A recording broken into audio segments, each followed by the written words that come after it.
Well, hello everyone. Welcome to this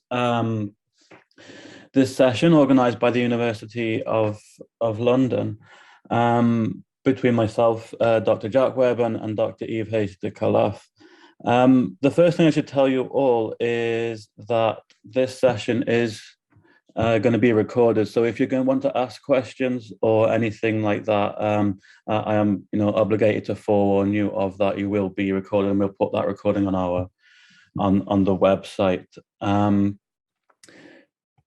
Beyond that, it's a real pleasure to have organised or to have helped organise this session. We're absolutely delighted to welcome Juan José Ponce Vasquez.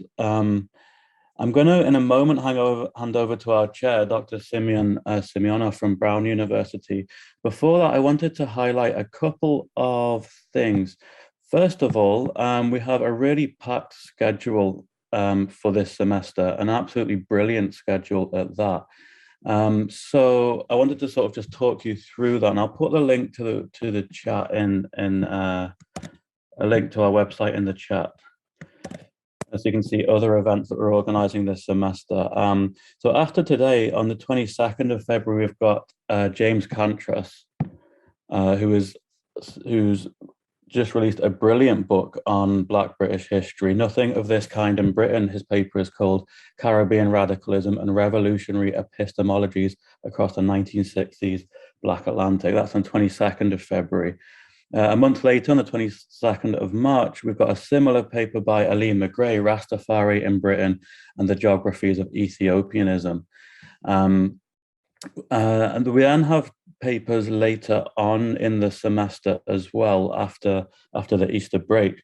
In particular, I would like to invite anyone who's interested to put forward a paper, an abstract, to give a paper. We're really keen to advertise to early career and PhD students who might want to chair sessions as well, to act as a platform for colleagues who are early on in their careers. And we have one paper by Audrey Allwood on the 26th of April, which is about Caribbean elders in Brixton, London. And again, the details are in the chat there. And we need a chair for that. So if anyone wants to chair that session, it looks an absolutely brilliant session, then please do get in touch with either myself or Eve, and I'll just put our email addresses in the chat as well. So I think that's it in terms of formalities and that kind of thing. And on that note, I'm absolutely delighted to hand over to Simeonov, who's going to chair this session. So he's going to introduce Dr. Vasquez, and he's going to sort of take your questions and that sort of thing after the discussion as well. So without further ado, I'll hand over to you, Simeon. Thank you very much for the introduction, Jack. And I'm so pleased to be chairing this panel and have the opportunity to present this exciting new work by Professor Juan José Ponce Vasquez. This really remarkable book, Islanders and Empire. I wanted to briefly introduce Professor Vasquez. He's Associate Professor of History at the University of Alabama. He began his career with finishing his PhD at the University of Pennsylvania in 2011. With the PhD thesis, Social and Political Survival at the Edge of Empire, Spanish Local Elites in Hispaniola, 1580 through 1697, under the supervision of Professor Kathleen Brown. After which he took a position of visiting assistant professor at the Department of History at St. Lawrence University between 2012 and 2015. He was also a full-time instructor beforehand at the Department of Latino and Hispanic Caribbean Studies at Rutgers University. Upon completing his visiting assistant professorship at St. Lawrence University, he took an assistant professorship at the University of Alabama, where he's currently teaching. but he assumed an associate professorship at that university just last year.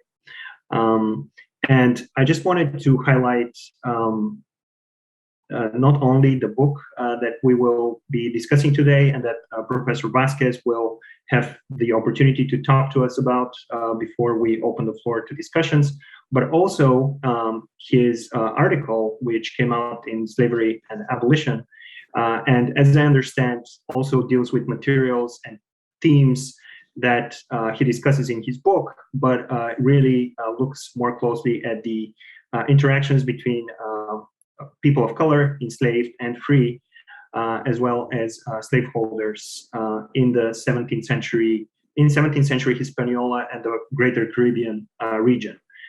So without further ado, just one last thing that I want to mention is that his book, Islanders and Empire, won the 2021 Alfred B. Thomas Book Award by the Southeastern Council of Latin American Studies. So it is I'm so excited to welcome Professor Vasquez and to ask him to present his work to us before we open the floor to questions and comments. Professor Vasquez, you have the floor. Thank you very much. Thank you. Thank you, Simeon.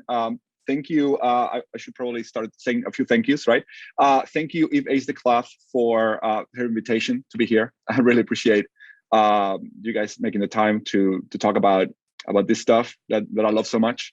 The Center of Latin American and Caribbean Studies for actually organizing at the University of London, right? Also Jack Webb, of course, Simeonov for actually kind of taking the reins of this session. I appreciate all your help. And thank you all of you for being here. It's always a treat to be able to talk about the book. So I'm going to try not to extend too much because I always think that the questions is always the most productive part of this event. So I'm going to just try to make like a quick run through the book of some of the main themes, and then we can actually, I would love to hear your questions. All right. So this book that I hope you see the cover right now.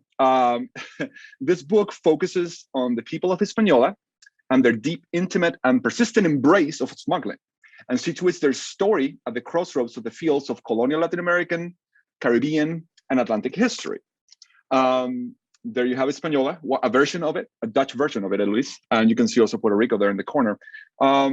So the chronology of the book is what I call the long 17th century for Hispaniola. That we are kind of in the age of long centuries. Every historian has a kind of a long century of their own. Mine is 1580s, 1690s.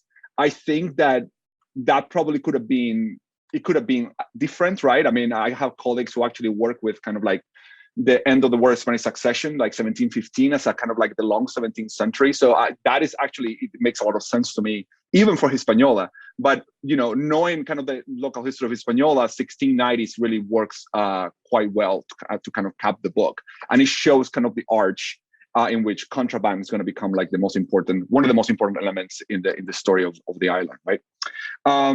In at least one of its many facets, right, this period of the Atlantic world could be described as a growing network of interconnected port towns and cities and their hinterlands that develop simultaneously to the integration of those port cities into their own imperial systems.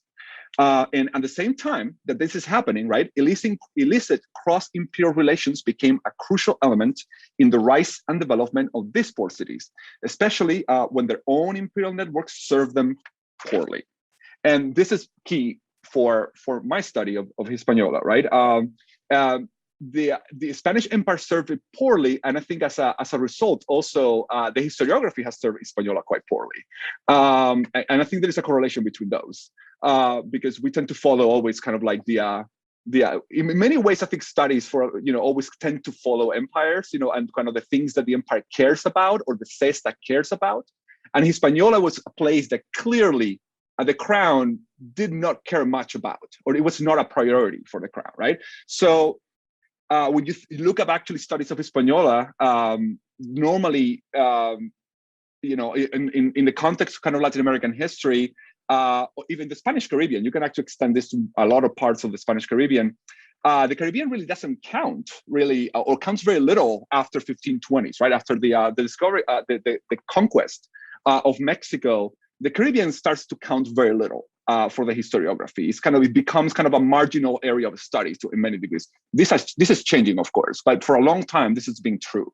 In the Atlantic world also, the Spanish Caribbean was always getting a very kind of secondary role, I think, in the study of Atlantic history. It's always the place that is attacked. It has a very passive role in kind of the way that it's studied and analyzed. Is always kind of the victim in the story, right? The one that is pillaged.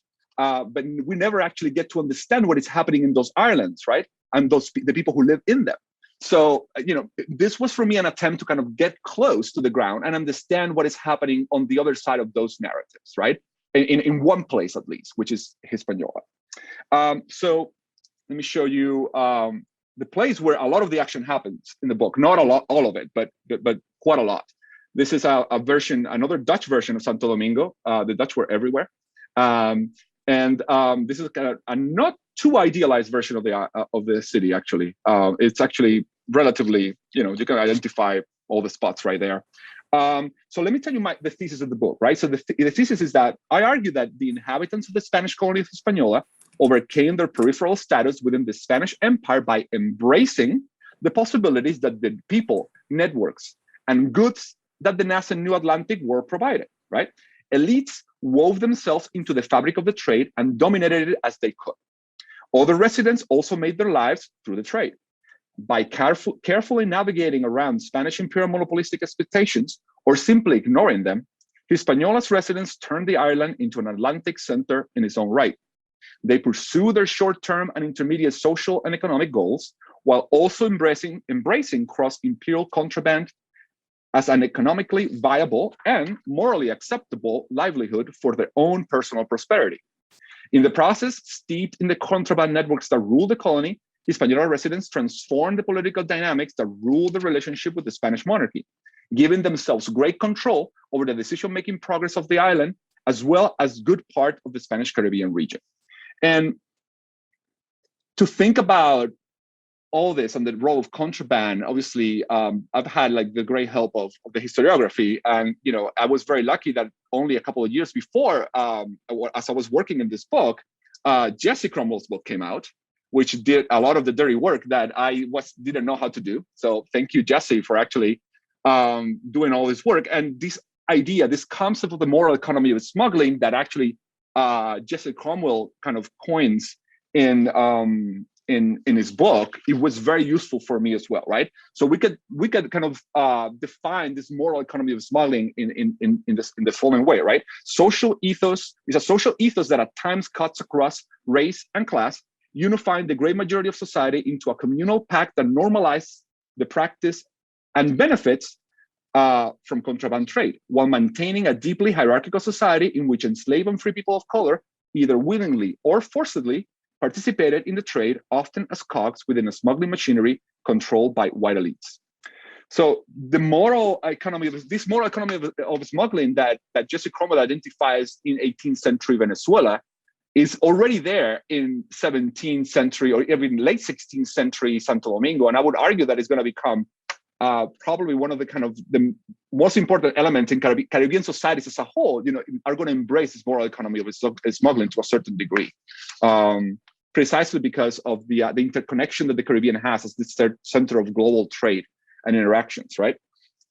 Let me see. All right. So here you have a map of Hispaniola. This is from the book, actually. This is in the book. This is the main towns and villages of Hispaniola in the end of the 16th century. Highlanders and Empire details efforts of local residents at every social level. Those enslaved on plantations and in towns, Freetown residents, and especially the social and political machinations of the elite, who manipulated and benefited most from the trade.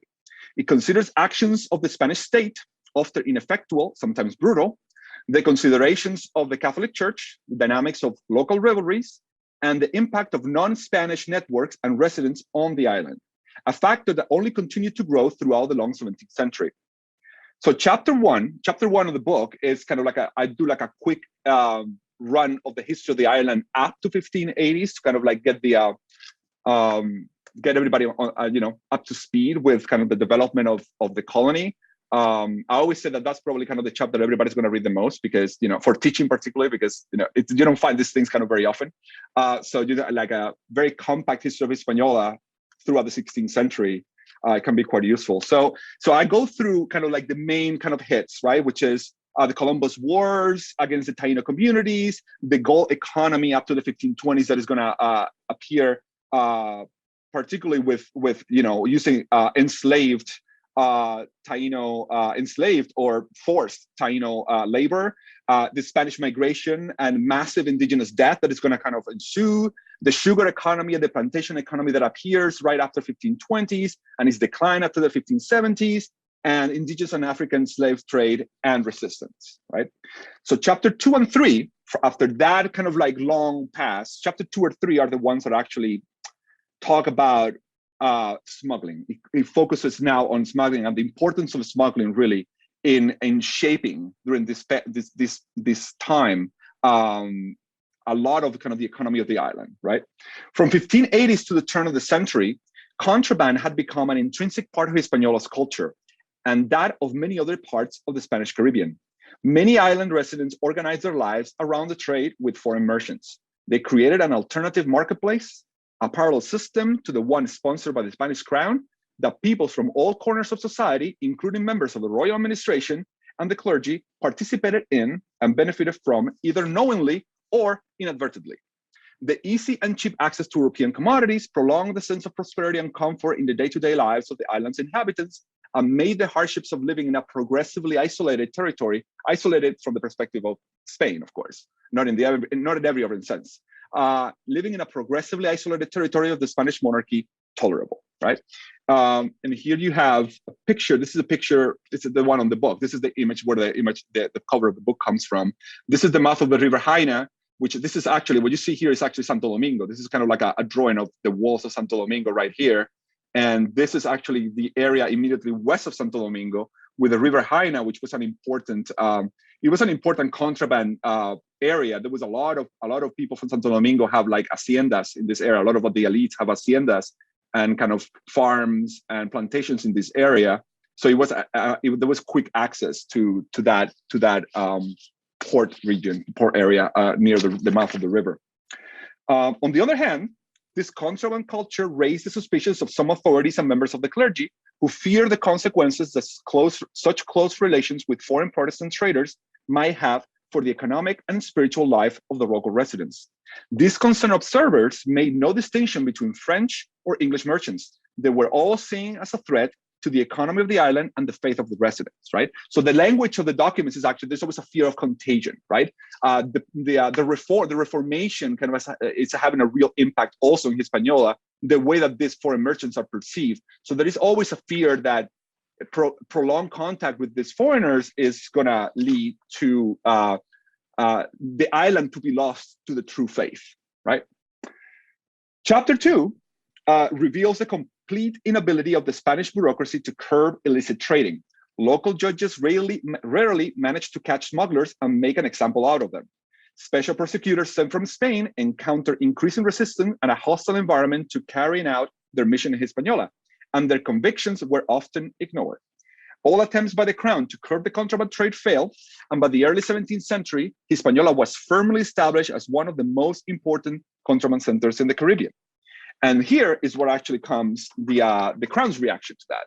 After 23 years trying to curb contraband unsuccessfully, the plan that they're going to come up with is what is being traditionally called las devastaciones in the traditional Dominican historiography. I prefer to talk about it in terms of the population. So it's a forced population of a good part of the island. You see the towns, everything kind of to the left of the or west of that line. Those towns are going to be forcibly depopulated, and the people are going to be forcibly relocated to regions around Santo Domingo. 2 new towns are going to be created for those people, and they're going to be forcibly relocated to that region. This is going to become very important in the long run, of course, because when French and English start actually not only trading in the Caribbean, but also settling in the Caribbean, Western Hispaniola is going to become a place where they're going to actually try to settle, and particularly Tortuga, which is the island right here that you see. Tortuga is going to become one of the first French and English posts on the island. And from there, Saint-Domingue basically kind of like comes out precisely of those early settlements. So the book talks about smuggling as a social cultural phenomenon, but the book also has an important political side to it. And for that, we need to kind of understand this building. This building are the people who live inside. This is the Audiencia. It's known as the Casas Reales in Santo Domingo. It was actually the building where the governor resided and also where the Audiencia of Santo Domingo had his sessions, right? Progressive institutionalization of smuggling at the highest level of colonial governance, right? This is basically what happened in the Audiencia. So what do I mean by that?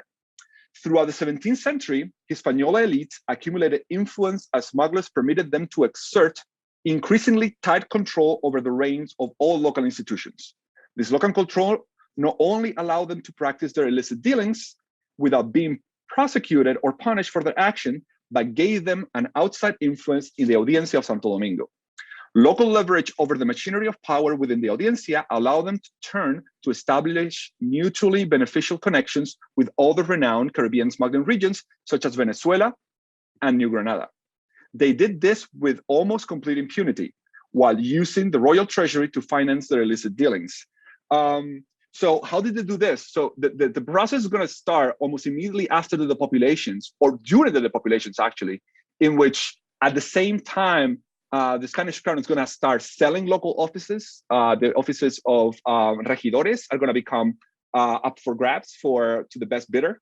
So many of the people who benefited from contraband are going to actually use their money. It seems that there is a clear line of many of those people, many of those families actually buying these positions of regidores and gaining control of the cabildo, the town council. And from the town council, they actually started establishing relationships with those oidores or judges that actually were coming to Santo Domingo, who were in most cases they were in debt, they have nowhere to live, so very quickly had to actually enter into some alliances with local individuals to also secure that once they come out, they're going to actually come out unscathed, right?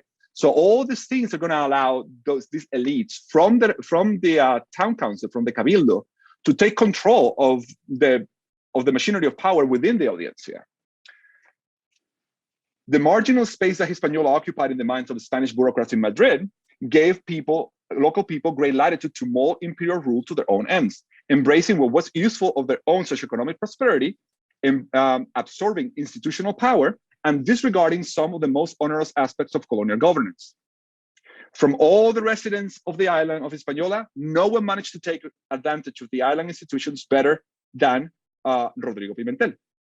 And here you have no, not there. Actually, this one I should have shown you before. I missed this one. This is actually a view of Santo Domingo under attack from 1619. I love this image. I always think of Richard Kagan when I see this image. His book about it's urban something in Hispanic America, something. It's like urban cities or urban spaces in Spanish America. He talks about how cities try to kind of like play out their importance by actually highlighting the buildings that are most important to them. And this kind of does that perfectly. You can see all the kind of the noble buildings, right? The monasteries, cathedral, defenses, all those kind of, and the streets kind of disappear. So it's really cool. So I was talking about Rodrigo Pimentel. Rodrigo Pimentel, this is actually a plaque that he put to himself in the convent of Santa Clara. This also has, it has a inscription in Latin, and a really bad Latin, apparently. I talked to actually an expert, a classics expert, my colleague Kelly Shannon Henderson, and she told me that actually what it means is actually right on top. You see it right on top. It means fear the day of the judge. That's what it says, which I find, obviously it refers to God, of course, but I find it I kind of help by thinking that a guy who never feared a judge, that actually defied them and took their power in many ways, kind of that put that in his plaque was actually pretty interesting to me anyway. So Rodrigo Pimentel basically has a full chapter for himself because this guy was quite something. So listen to this. A graffiti written in the walls of the Audiencia building in the late 1650s read, "There is no other law or king than Rodrigo Pimentel." It rhymes in Spanish. No hay más rey ni más ley que don Rodrigo Pimentel.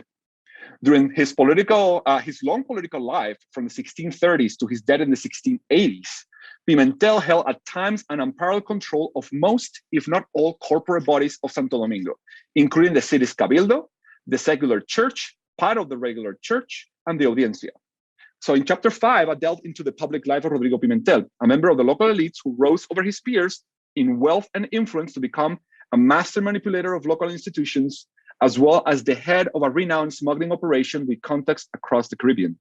Rodrigo Pimentel was the most powerful local man in Santo Domingo during the 17th century, even arguably the most powerful man in the history of Hispaniola during the entire colonial period. A man who by the end of his life managed to accumulate a personal fortune of more than 300,000 pesos. His actions benefited his relatives and allies through his ability to sway governors, ministers of the audiencia, and local elites across the Caribbean in mutually beneficial partnerships that earned him copious amount of wealth and influence over the institutions and people on the island. So this is the chapter. Basically, I tried to kind of rebuild Rodrigo Pimentel's, let's say, public life and to a little bit of his private life as well. And there are, the challenge here was the documents are basically spread out through, letters, correspondence, trials. So you need to kind of, it was a job of puzzling it all together, right? There is, this is chapter 5. Chapter 4, I was talking about how it does that work of explaining how they actually purchase, how these local elites, Rodrigo Pimentel among them, bought their way into the Cabildo. The second part of that chapter 4 that I didn't mention, but Dr. Simeonov actually talked about my article in the Slavery Abolitions, and basically I used that article for the second part of that chapter to talk precisely about the importance of slavery as a tool for control and power of colonial power, and how these elites use the enslaved workers in their rivalries, right? Sometimes as hitmen, sometimes as messengers, and so there are sometimes as pranksters. So there were a lot of different ways in which actually they were used, and it's also I try to think a little bit about why enslaved people did this, right? What was out for them in these situations, right?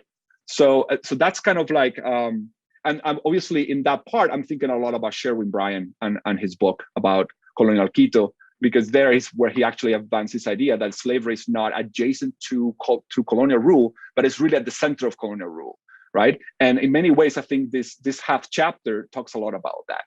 So now we move to, we talk about chapter 4, chapter 5. I'm gonna finish with chapter 6. And this is another image from the book talking about the late 17th century and kind of like the configuration of the island. And you can see how by this point, the French have a solid foot on the western part of the island. They have founded numerous cities. And there is also like a no man's land in between that you see mark over there. And that is in constant litigation and conflict between both sides of the island. As French settlers consolidated their position in the western lands of Hispaniola in the second half of the 17th century, the place of the island within the geopolitical struggles of the Spanish and the French crowns were forever altered. The Spanish residents of the island had to protect their territory and property from French encroachment, but at the same time, they found in the presence of these neighbors opportunities to trade and, to a certain degree, prosper in ways that it had been impossible for nearly a century. Throughout this period, the Spanish crown never gave up the hope of expelling the French from Western Hispaniola and placing the entire island under his control once again. In order to carry out these plans, however, the crown needed the collaboration of royal officials on the ground and local residents. Local people defended their lands fiercely, but they also established productive commercial relationship with these French neighbors, especially during the peace period between France and Spain. There is a peace in the 80s, the 1680s. And this is going to be a moment that I found some letters. I found some letters of French merchants that are actually kind of circulating among the Spanish population in the north of the island, telling them that they are their friends, that they're there for anything they need. Here I am, I can assist you. So there is this kind of like approximation on both sides during this peace that's going to take advantage. And this moment, I think, these years of the 1680s are going to change the dynamic between both sides of the island, and it's going to configure what it's going to look like really for the end of until the end of the 18th century, very much. When Spain tried to expel the French in the early 1690, there were actually there were two attempts to expel the French with professional soldiers and the Navy also, and also locals, right? Local residents as militia. So local residents actually sabotaged these crown efforts. People in Hispaniola borderlands were able to shape the limits and conditions under which imperial rule took place, as well as his ability to expand beyond his borders.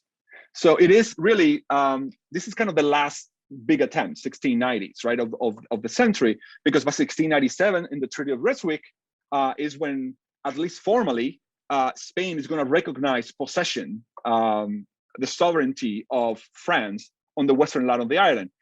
The no man's land continues to be an issue for the good part of the 18th century, in part because there are no borders. The Treaty of Ryswick doesn't delimit borders on the island, right? So that entire region is going to be subject to a lot of conflict back and forth between both crowns throughout the 18th century. Islanders and empire demonstrate that spaces that are traditionally imagined as marginal to the history of the Caribbean, colonial Latin America, or the Atlantic world, once properly contextualized, provide a lens to understand imperial systems in ways that places considered central to imperial ambitions cannot. Hispaniola provided a framework for understanding the enduring yet conflicted relationship of Spanish imperial borderlands with Madrid, particularly in the Caribbean region. Since the colony was far from a priority for crown bureaucrats, elites on the island enjoyed a great margin of maneuver within the social and political environment. Ironically, that independence became an important binding element in the relationship of Hispaniola as a peripheral colony with its imperial core. Santo Domingo's patronage network successfully upended the system of colonial governance. Governors and members of the Audiencia, despite representing the king's authority, became defenders of local interests as well as their own. Despite some efforts by the crown to restore his control over these institutions through strongly worded decrees and visiting judges, colonial institutions remain under the unequivocal influence of local residents, who shaped them and continue to exert considerable authority over their daily functions. With their letters to Madrid, local groups fought to discredit their loyal rivals while presenting themselves as the king's most loyal servants. At times, their letters succeeded in shaping royal responses. On other occasions, the Council of the Indies, already overburdened by endless correspondence from the Spanish colonies, appear to have been paralyzed by these discordant versions of the reality on the ground, and amidst all the noise that this conflicting narratives created, royal ministers possibly chose to ignore them to focus on more pressing matters. Against the backdrop of the fierce imperial competition that we have come to expect in the early modern Caribbean, Hispaniola appears as a fluid space in which inter-imperial collaboration on the ground was often understood not only as reasonable, but quite possibly inevitable, and perhaps even as moral. Recent arrivals from Spain often complained in their correspondence about the disloyal behavior of locals and other officials who had become accustomed to such practices. Spanish Caribbean residents, however, knew that it was in their best interest to find opportunities to maximize each other's resources, even if that meant to cross the invisible lines that separated imperial worlds. At times, they appear to have seen these lines as highly porous, while at others, they treat them as fictions that they could and had to ignore to ensure their own fortunes.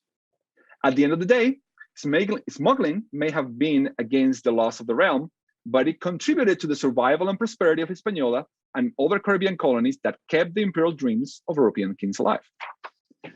And I think that's what I'll leave it. I know it's a little earlier than I thought. I always tend to go faster sometimes than I thought, but I'm very happy to answer any questions that you may have. Thank you very much. Thank you so much for this great presentation. And I would like to open the floor to questions and comments. Yes, Florian Wieser, please.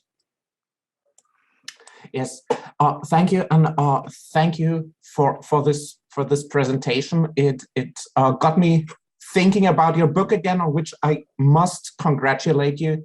I think it is currently the most important book on 17th century Hispaniola, at very least in English. My question concerns the role of race. Now, you do discuss race in your book, and you discuss enslaved people as agents of elites, as tools of elites. And at one point you discuss maroons a little, but ultimately, of course, you kind of fail at the lack of sources. But I do wonder, were there no Black individuals or mixed race individuals that build up wealth through smuggling? Because we have very successful entrepreneurs of color, for example, in Mexico. So were there no elites of color that built up their status through this smuggling?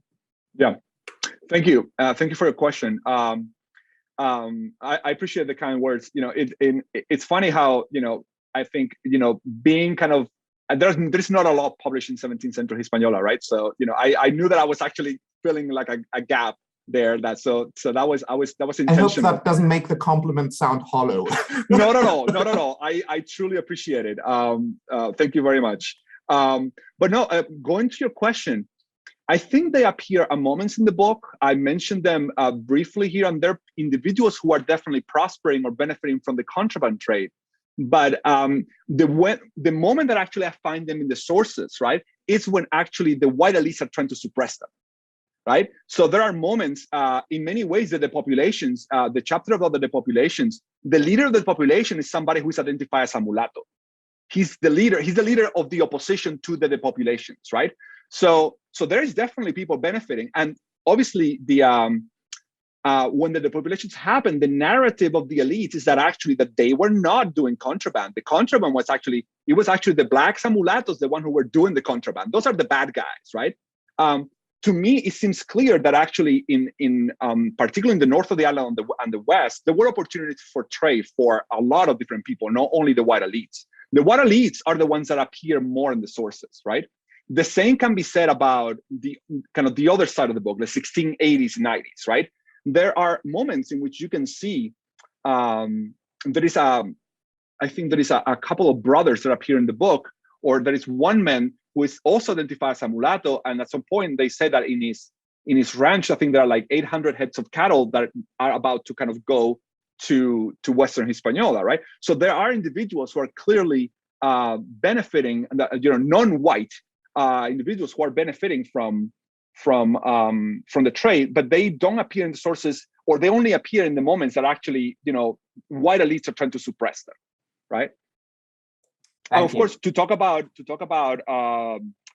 maroons, I think Robert Schwaller has this article in the Americas that it's actually precisely about maroons in Hispaniola. So, and he has found a lot of sources to talk about them. And he does kind of like a big kind of bird view, but he has some interesting things to say for sure. So you can also check that out if you're interested in this. Thank you. Thank you. Thank you so much for your question.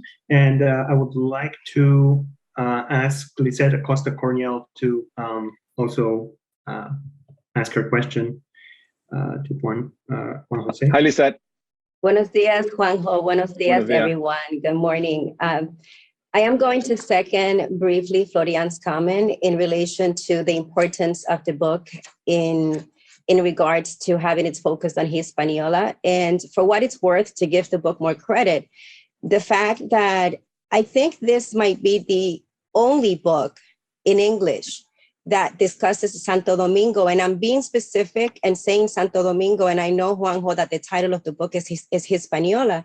It's because the Spaniards call the island Santo Domingo and Hispaniola interchangeably. So for the history of Santo Domingo, and for the importance that this book adds to the historiography of Santo Domingo specifically as a locale, and putting it out there as part of the history of colonial Latin America, of the Spanish Caribbean. I think that it is important to highlight that because, like Dixa Ramirez says in her book, Colonial Phantoms, you know, Santo Domingo has been ghosted.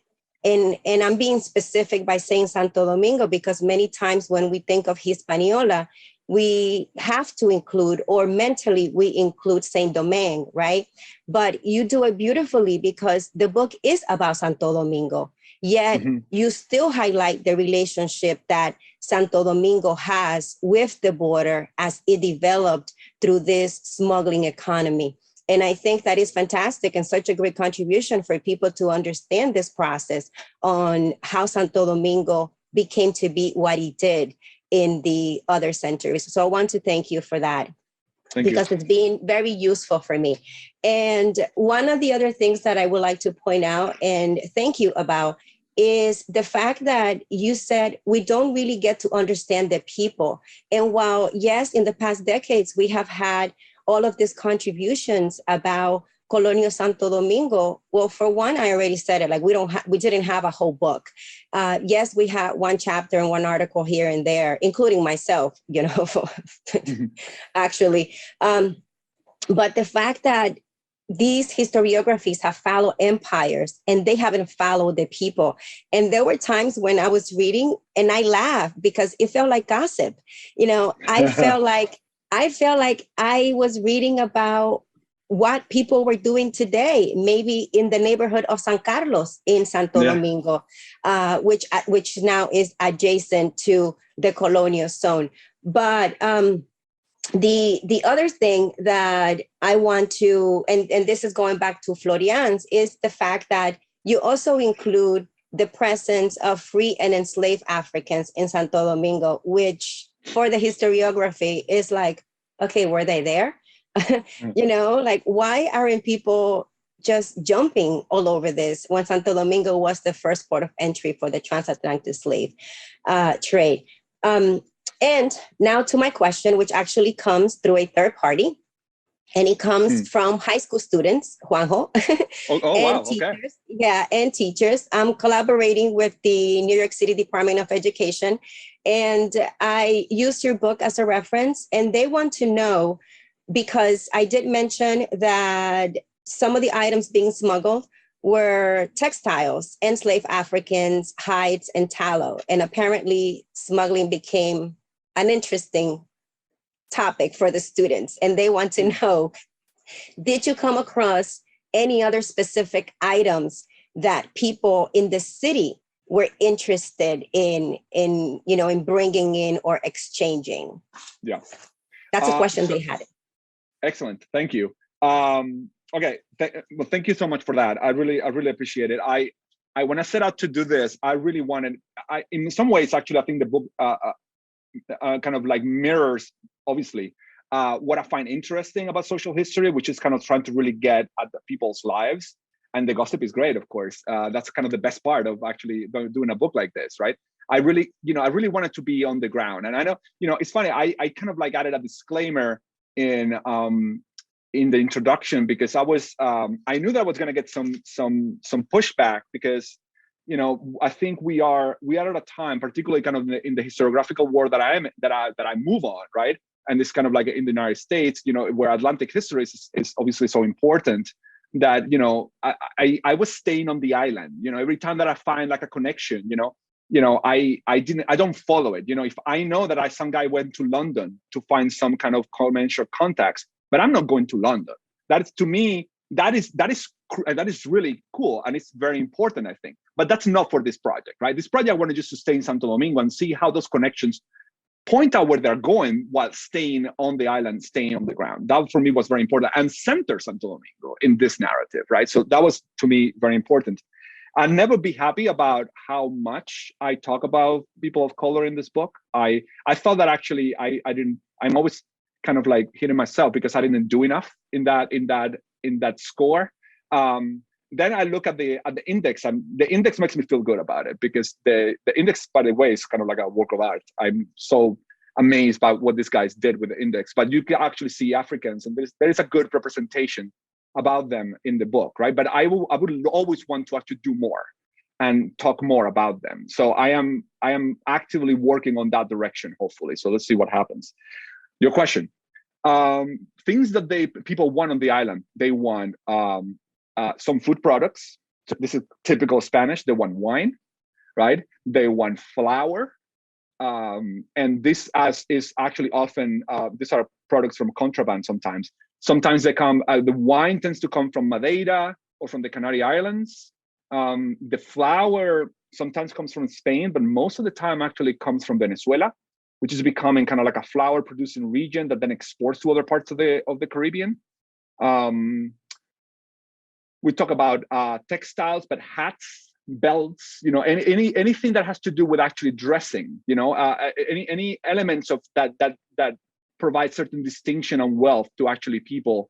Those are the kinds of things, you know how important it is for Spaniards how they dress. There's everything in a society like Santo Domingo also, in which, you know, even though these people are benefiting and they are kind of like getting, you know, good profit from contraband, this is not a wealthy place, right? So the only way to distinguish yourself sometimes is how you dress. The only way to distinguish yourself from other Spaniards, right, is actually how you present yourself in public. So, for that reason, articles of clothing become absolutely crucial, I think, on the island. And it also explains, this is something that the historiography in Santo Domingo and other places of the Caribbean, they sometimes take literally when they see in the documents, people complaining how poor they are, how they're wearing rags, how they're so embarrassed to actually, for the things that they're wearing, that they won't even go to church, because that doesn't mean that they're actually literally in rags, right? What it means is that they are not wearing clothes according to their own expectations about who they are in that society. That doesn't allow them to present themselves in public, which makes, you know, clothing even more important. So that narrative, that issue about poverty that you see sometimes when talking about Santo Domingo, I think we need to reframe it a bit and talk about poverty in the context, right? What is happening? Yes, some people were poor, but people were not wearing rags, even though that's actually what the documents say. They were not wearing rags. They were just wearing not acceptable clothes for them, right? To actually present themselves in public. I hope that helps. Thank you very much. And I would now like to give the floor to Mario Grania for his question. Well, first of all, hola, Juan José is a fantastic insight into the colonial period in Santo Domingo, and a very welcome contribution, because as you said, it's not easy to come across to know more about that period in particular. We know what happened in the early 16th century, but that period is like nothing happened, and the people in the Indias moved on. I will be greedy, and I will ask 3 questions to you. I'll take the pen to write them down. Okay. Yeah, well, I mean, one is basically how you could, if you had the opportunity to compare the moral economy of smuggling and the type of society that it developed with those of other regions of the Hispanic monarchy. I was thinking about the Rio de la Plata as an example. The second question is, how did the local elite articulate with the well-established elites in Mexico? Was there any articulation with the wider trade routes, such as the one that connected Mexico and the Philippines? Because you explained very well the smuggling routes, but I'm thinking about the Hispanic monarchy as a whole global. And the third question is, how did the local elite identify itself as part of the global monarchy? Guess they didn't feel proud about being smugglers. What type of identity did they assume? Thank you again.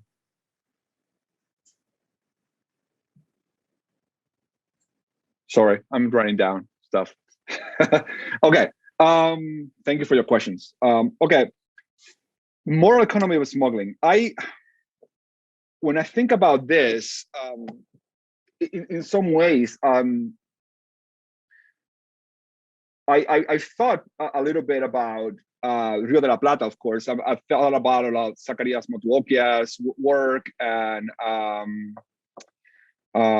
somebody else that I'm forgetting right now, and I'm going to kick myself for it later. But yeah, I've thought about the region a lot, and I think it shares it shares kind of important elements, right? I mean, I think this is actually precisely why I would argue this work, it's important to understand the Spanish monarchy, right? Because most places don't look like Mexico or Mexico City. Most places don't look like Lima, right? Most places look like Santo Domingo. Most places look like Buenos Aires during this time, right? That's what the empire looks like, right? To understand the empire, we need to stop looking at Mexico and stop. Not that Mexico is not representative, of course it does, but it's a representative of a part of the empire, not the whole, right? And I think we get closer to that by looking at places like the Spanish Caribbean or like Buenos Aires, right?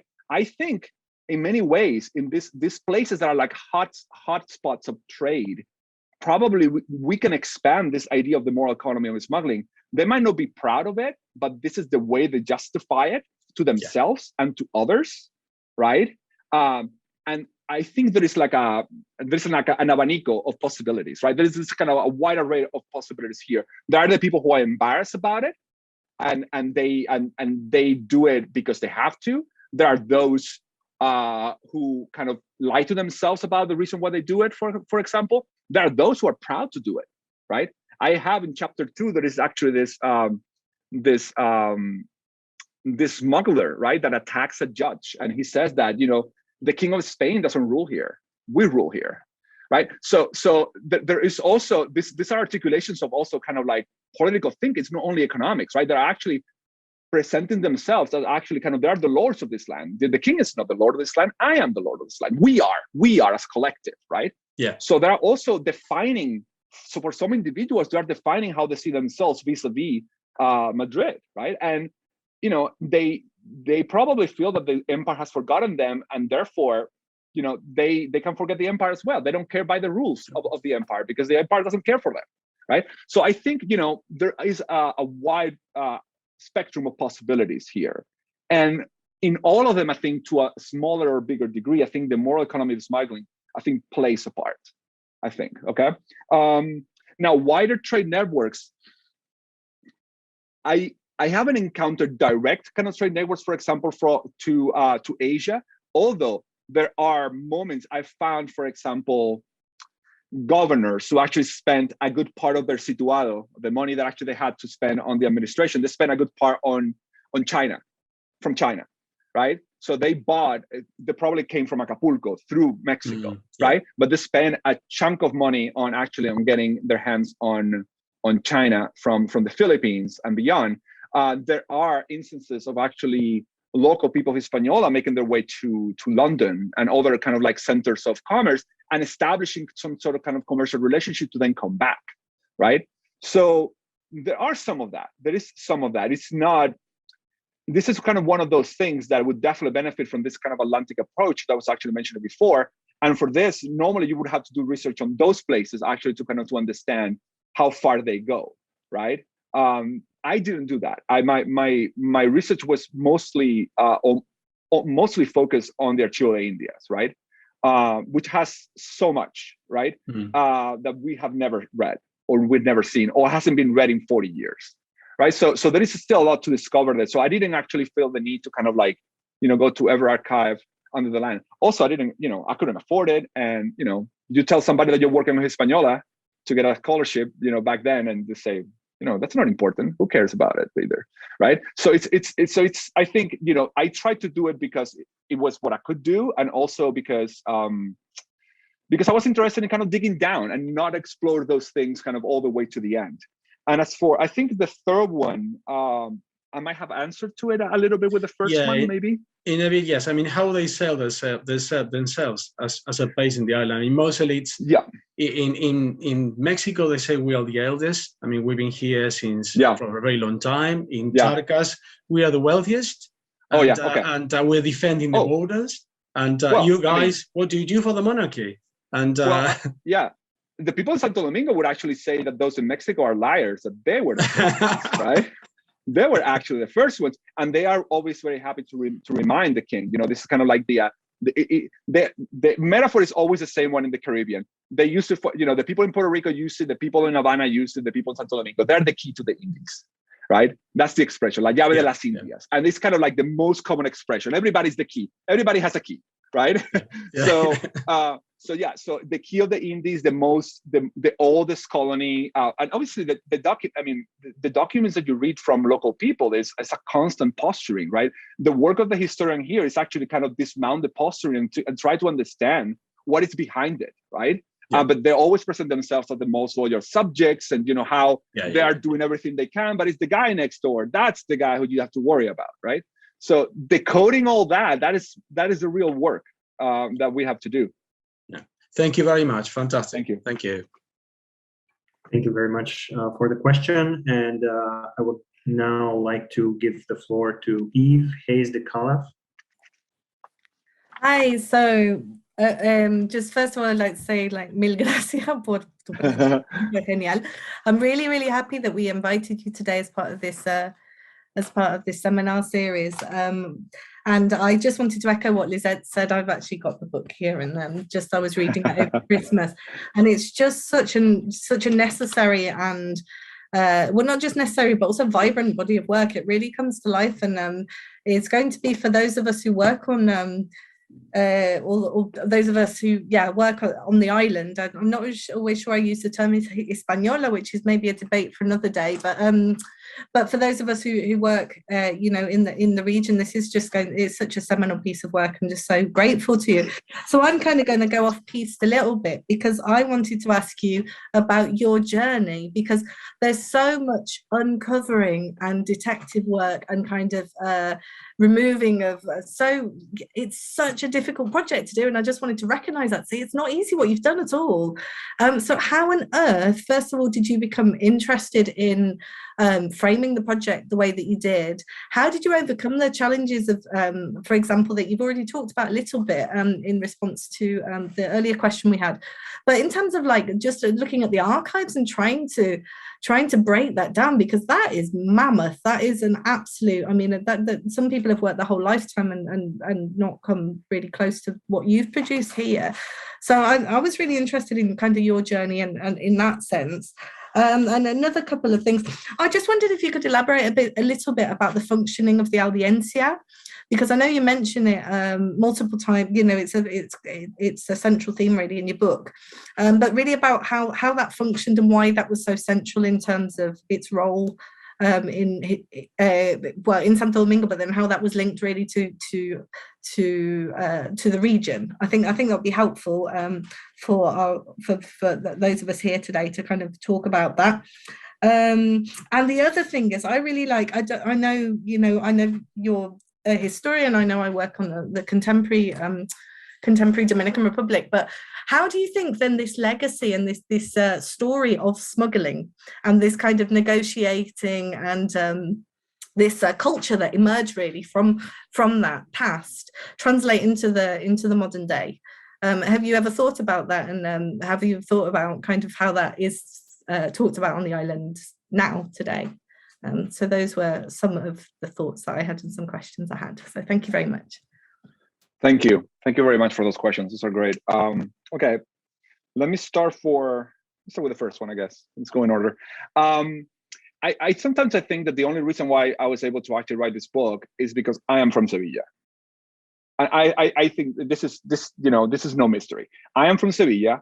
My parents, my mother now, lived in Sevilla all their lives. They still do. And when it was time to actually do research, I could go home.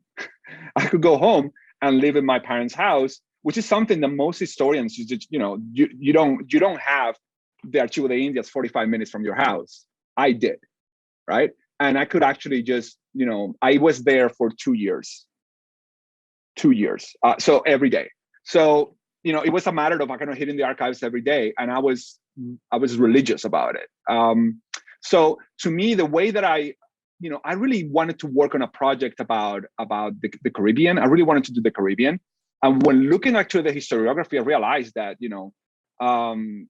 the Caribbean, the Spanish Caribbean is Havana, Veracruz, Cartagena, and that's it pretty much. There you have a little bit of San Agustin here and there, but Puerto Rico doesn't exist pretty much until, there's a lot of work by Puerto Ricans, Puerto Rican Americans, and many others on kind of the more contemporary relationship of Puerto Rico with the United States.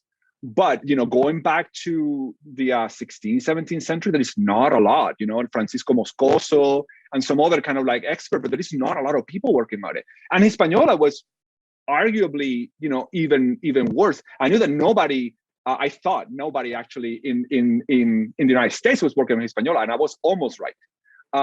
So I realized that there was kind of a gap, and I wanted to know more. So I made as we all do, right? When we do a project proposal. I had to do a project proposal. And as most project proposals, it turned out to be garbage, right? Because I really didn't know what I was going to find until I was there. And, and I know, if there are any students here, I know that we are told millions of times that you need to actually do the proposal. And it's true, you need to do the proposal because it's an exercise. It's a mental exercise that you need to do. But chances are that your proposal is not going to turn out to be anything good. It's only when you get to the archive where you then realize what you have in your mind. And contraband became very quickly, like one of the elements that actually, it was kind of the politics and the economics brought together was what actually was guiding the project, right? Ignacio Gallup Diaz told me once, a long time ago, he was talking about how the research was going. I was telling him, and I was asking for advice, and he told me, just go with the documents, see what the documents are telling you, and follow them.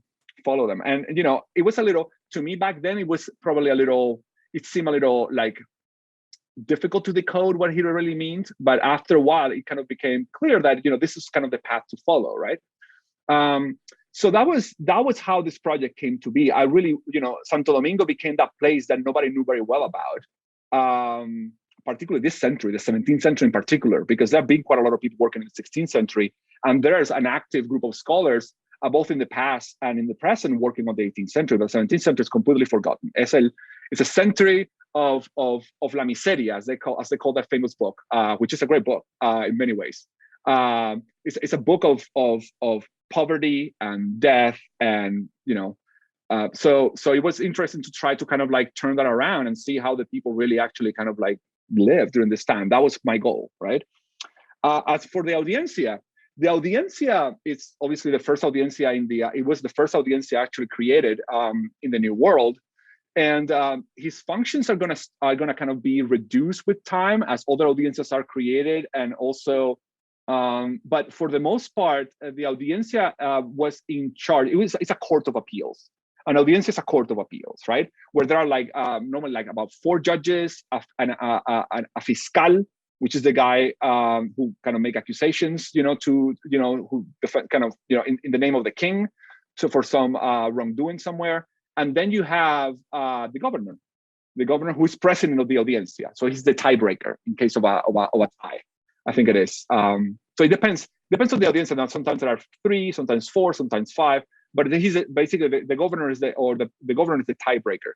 And these appeals will come from what is the district of the audiencia. During this time, it's going to change also, but mostly it's going to be, for a good time, it's going to be Eastern Cuba, Puerto Rico. At times, there's going to be a little part of Honduras, I believe, also. But then also, especially Venezuela, the coast of Venezuela. All the coast of Venezuela, almost until, I think almost until Caracas. No, I'm sorry, Caracas. What am I talking about? Like south of Cartagena. Cartagena, I think, already kind of like was a different demarcation. But basically, it was the coast of Venezuela, one of the most important kind of contraband areas during this time also, right? And the islands, the Spanish Caribbean islands, also Jamaica until 1655, of course, right? So cases are being appealed. So cases that are, in first instance, you have local judges, you have the alcaldes, who are the local judges, right? And if you disagree with those, you can appeal to the audiencia. So those appeals will come from all these regions. They would come to the hands of the judges of the audiencia, of the oidores. And there is where actually the local people would have a hand, because many times these people who were in Venezuela couldn't travel with their cases. So they had to give powers of attorney to somebody to litigate for them. And who did they get powers of attorney? Local people. And those local people then actually got like money, favors in exchange. So that's the way the network is created. The audiencia is at the center of how these networks of contraband are created, because this context precisely happened because of the audiencia, right? So, to know more about the audiencia, I know that Mark Eagle is actually working on a book about the audiencia of Santo Domingo in the 17th century, that he wrote his dissertation about this, and his book, I think it's going to be coming soon. He was actually one of the readers for my book. He's amazing. And his book should be coming out, if not this year, maybe the following year, but it's coming. So to know more about the audiencia, this is going to be fantastic. About the modern day,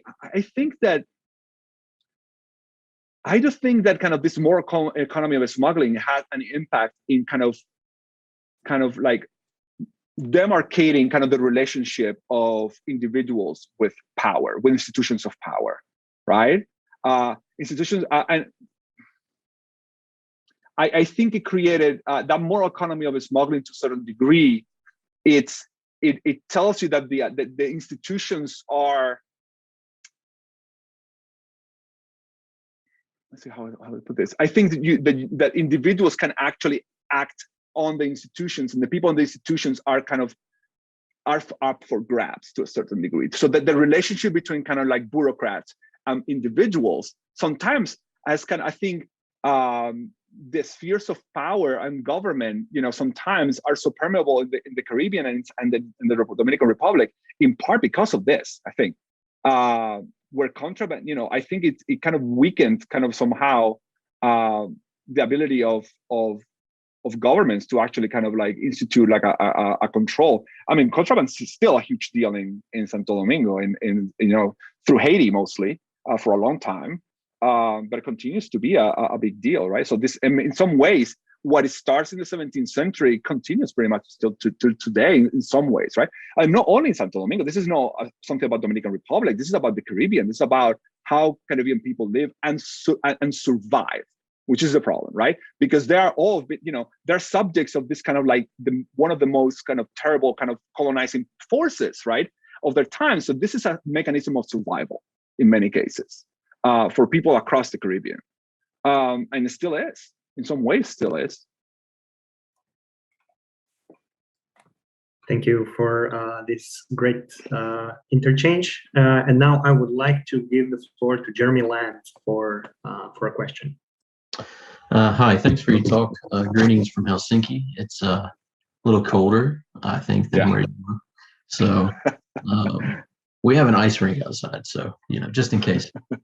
But anyway, I have actually sort of a big question, but it's related to what you're talking about. But with your book, with Jesse's book on Venezuela, I just reviewed a book proposal for the importance of smuggling to Sweden in the same rough period of time as well. And my own work in Boston, New York, and Philadelphia has been basically smuggling is just sort of the norm. It's just the way it is, especially in the colonial arena. Is it time that we sort of stop thinking of it as the exception and start really understanding it as the norm and how things function? Yes. Would you agree with that, or do we need to start? I think the issue is quantifying it, right? And I think that's what I'm working on, is trying to quantify it. Very difficult. Which is, I mean, it's you could quantify it up to a point, and then it's just kind of an estimation of how much you're missing, right? Which is probably always a lot. Right. No, I mean, contraband is not it's not a failure of the system. In some ways, kind of it is the system. This is the way kind of people operate and work, right? I mean, the state kind of establishes the state, this early modern state, of course, not the state. The early modern state kind of establishes its own priorities and tries to impose them, and people try to circumvent them. I mean, this is kind of like as old as the world itself, right? The more onerous the state tries to be, the more individuals are going to try to kind of bypass it and go around it.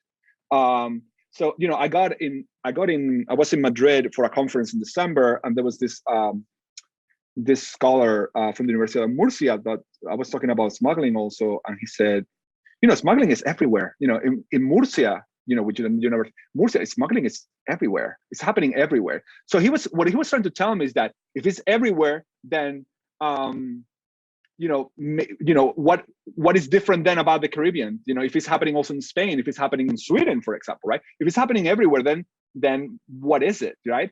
I think it's not the same that is happening in Europe, right? That is happening in a colonial setting. I think that is very important, very different. But there is no doubt that the ability of this early modern state to impose rules it's quite limited. Even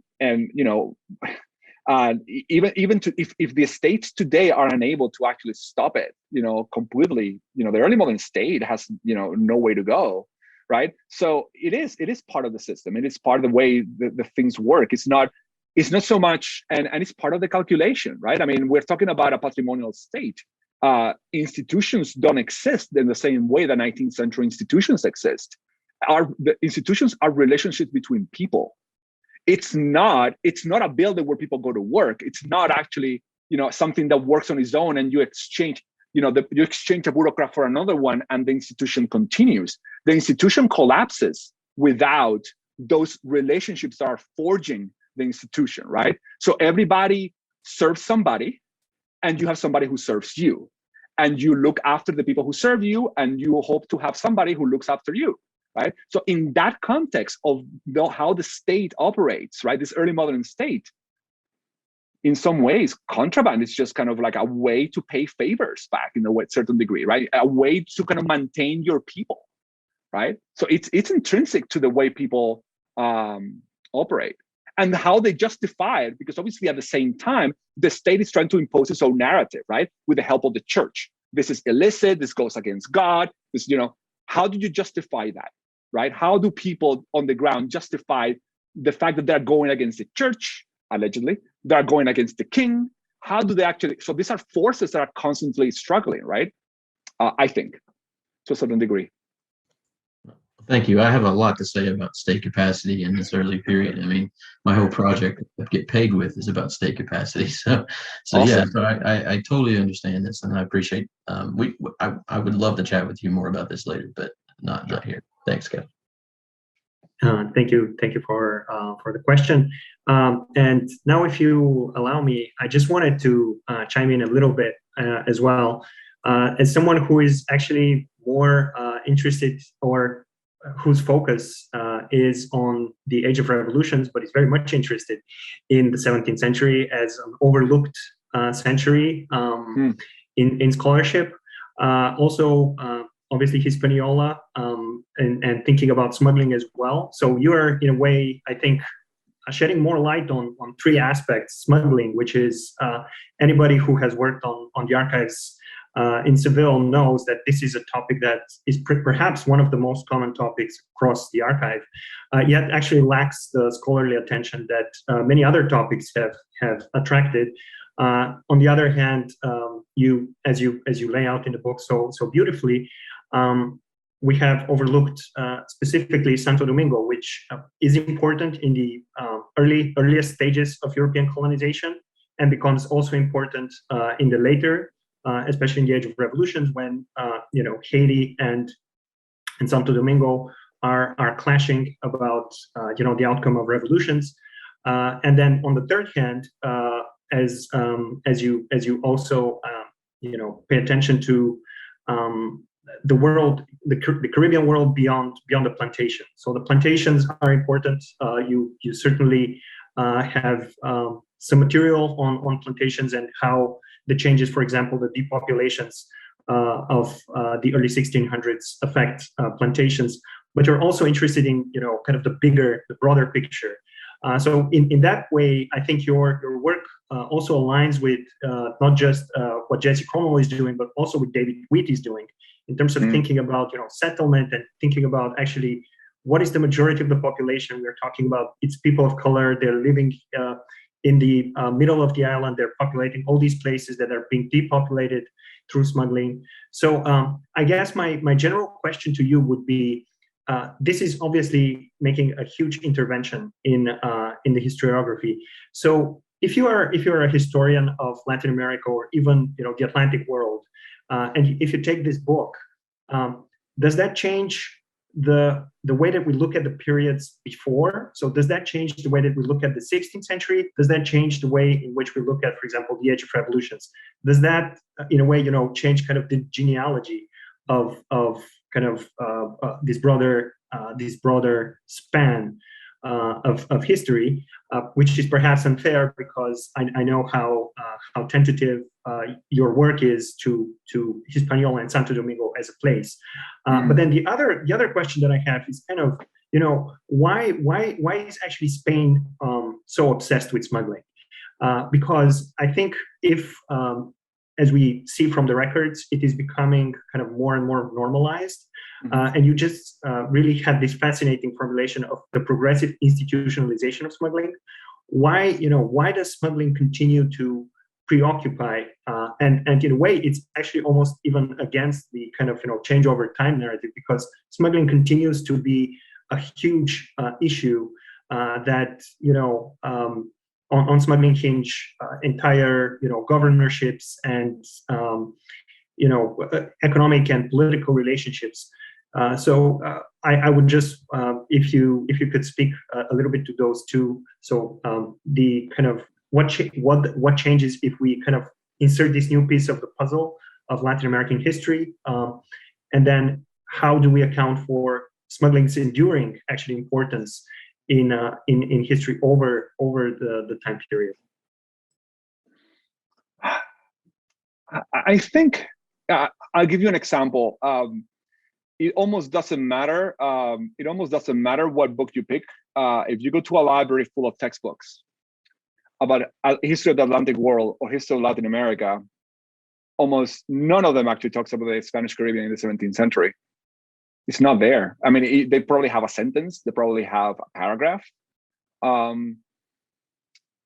Even though, I mean, it's probably as important to the Atlantic world. This is kind of something that I'm trying to say in the introduction, right? These places are important because this contraband is sustaining not only the Spanish, but also those who trade with them, right? And those fledgling colonies, like the English colonies, the French, the Dutch, those fledgling colonies depend on trade with the mainland and with Spanish possessions, right? So it is this, in many ways, it's the blood of colonization to a certain degree, as what it keeps the kind of like the heart of the colonizer pumping. It is smuggling. It is actually these exchanges, right? So I think we need to probably talk a little more seriously about, in general, about places who have for the very long time thought that they were actually marginal. I think for me, this is kind of a very important thing. And we will talk about it in the beginning. We need to start, we need to kind of move beyond this kind of dichotomy of what is happening in the viceregal centers. It's not, that doesn't represent most of what is happening in the Americas during this time, right? So we need to look at other places, and I think, little by little, we're getting there, but, it's still a long way to go. Regarding your second question was about what was it again? I'm sorry. Why is everybody on Hispaniola obsessed with smuggling? Or the Spanish? You said actually also the crown, right? What is the crown obsessed with smuggling? It's obsessed to a certain degree, right? I mean, it's pretty much. I think the crown is going to become increasingly pragmatic about contraband. It's trying to. The easy question is because the Spanish crown is trying to create like a monopolistic commercial relationship with the New World that it never worked really. I mean, it worked to a certain degree, right? And this is going back to actually the conversation that I had with Jeremy, right? I think the calculation is that people are going to actually engage in contraband. So it's not about actually siphoning off contraband. It's about keeping it at reasonable levels. I think the crown is pretty much aware of this, right? So the idea is not so much that we're going to eliminate it, but we're going to kind of like suppress it as much as we can, so we can ensure that a good amount of the money or the coin is actually getting to the royal coffers, right? So I think they're pragmatic about this. They're quite pragmatic. And the fact that, a guy like Rodrigo Pimentel, who was actually at some point in his life, read chapter 5 is a trip, who is actually taken to Spain and judged, for all kinds of crimes, right? The list of crimes is kind of like never ending. And he's going to be able to buy his way out. You just pay 5,000 pesos or something like that, 4,000 pesos. He gave a contribution to the crown and they let him go. And he went back to Santo Domingo to do what he had always been doing, right? So it's not about eliminating contraband. It is about ensuring that a certain amount of money arrives to the coffers, which is the approach to the Spanish crown for everything, right? That's why the asiento system works the way it does, right? You pay to the crown. If you want to actually engage, sell, enslave Africans in the Spanish colonies, you need to get a license, right? In theory, right? You need to get a license, and then you need to come here to Spain and pay in advance.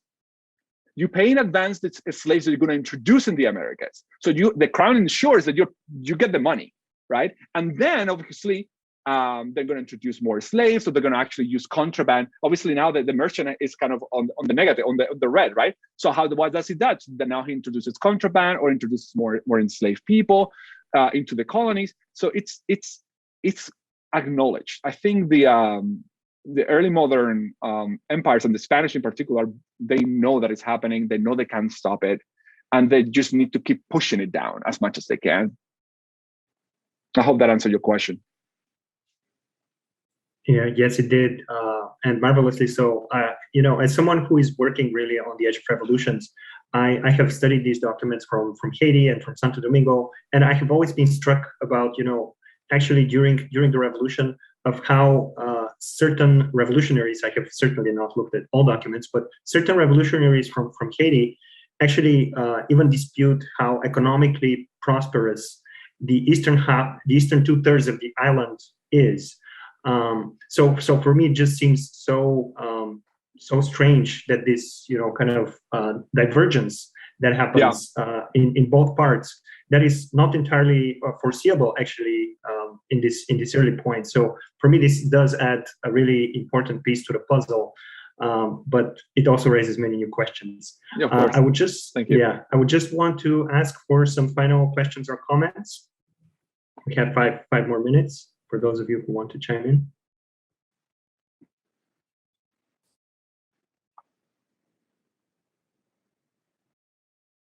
Thank you so much for coming, everybody. I really appreciate it. I would also like to thank everybody for being here. Thank you very much, Juanjo, for this great talk. And I look forward to reading more of your work. And I'm sure we all do. Thank you. Take care, everybody.